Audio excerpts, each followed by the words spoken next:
বাইরে ভাই ঢাকা আছে না ভাই, কিছু মানুষ বলেন ঢাকায় প্রচন্ড পরিমাণে গরম। গ্রামে কি ভাই শুধু বাতাস? কোনো জায়গায় যাই ভাই গাছপালার অভাব নাই, গাছপালার জন্য কিন্তু ভালো করে হাঁটা কিন্তু যায় না। পরেও ভাই গ্রামে আছে না গরম কিন্তু কম না, গরমের কারণে ঘরেও কিন্তু থাকা যায় না, বাইরেও ভাই টিকার ভাও নাই, এরকম একটা অবস্থা। আমি আছে না সোশ্যাল মিডিয়াতে দেখতে পেলাম কিছু ভাইরা কিন্তু ভিডিও বানাচ্ছে, যেহেতু আপনার ঢাকা গাছপালা নাই, এটার কিন্তু জন্য ঢাকায় প্রচন্ড পরিমাণে গরম।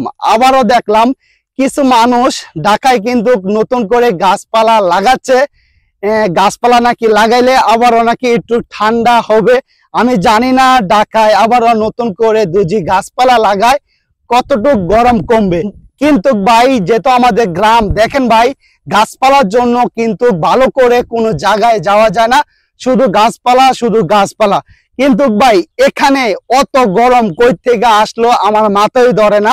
বিশেষ করে এরকম একটা গরম ভাই মানুষে কৃষকে খেতে দে ভাই, কাজ কাম করে ভাই, আমার চোখে দেখা ধান টান কাটে ভাই, তারা আছে না শরীরে গামে ভরা, এরকম একটা অবস্থা। যারা কৃষক একমাত্র আছে না তারাই ভাই বুঝছে এখন যে আপনার গরমের বর্তমানে তেজটা কতটুক। আশা করি আপনারা ক্লিয়ার। আমি এখন অবস্থান করছি আমাদের যে নদীর ধারে, যেহেতু এখন প্রচন্ড পরিমাণে গরম, যেহেতু আপনার বিদ্যুৎ কারেন্ট একেবারে থাকছে না, কারেন্ট আছে না ভাই এ আপনার যাইতাছে, কারেন্ট এ আপনার আসতেছে, এরকম একটা কারেন্টে খেলামেলা করতেছে।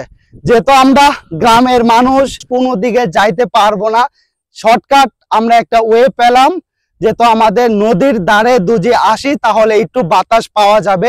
বিশেষ করে এটার কিন্তু জন্য আমরা কিন্তু নদীর ধারে আসলাম। দেখেন ভাই আমাদের নদীর ভিউটা, যেহেতু ভাই কারেন্ট থাকছে না, যেহেতু আপনার গরমের জ্বালায় কোনো দিক যাওয়া ভাই যাচ্ছে না, শান্তি ভাই নাই ভাই বললেই চলে, এরকম একটা অবস্থা বর্তমানে ভাই ঢাকায়। কিরকম গরম আপনারা চাইলে কমেন্ট করে আমাদেরকে জানাইতে পারেন।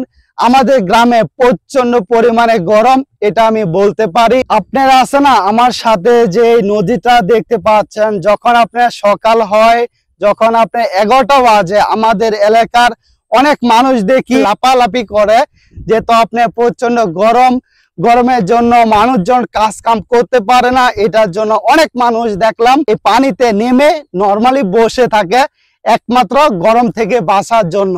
যাই হোক ভাই আজকে আপনাদের মাঝে বকবক করবো না, এখনই আপনাদের কাছ থেকে বিদায় নিয়ে চলে যাব।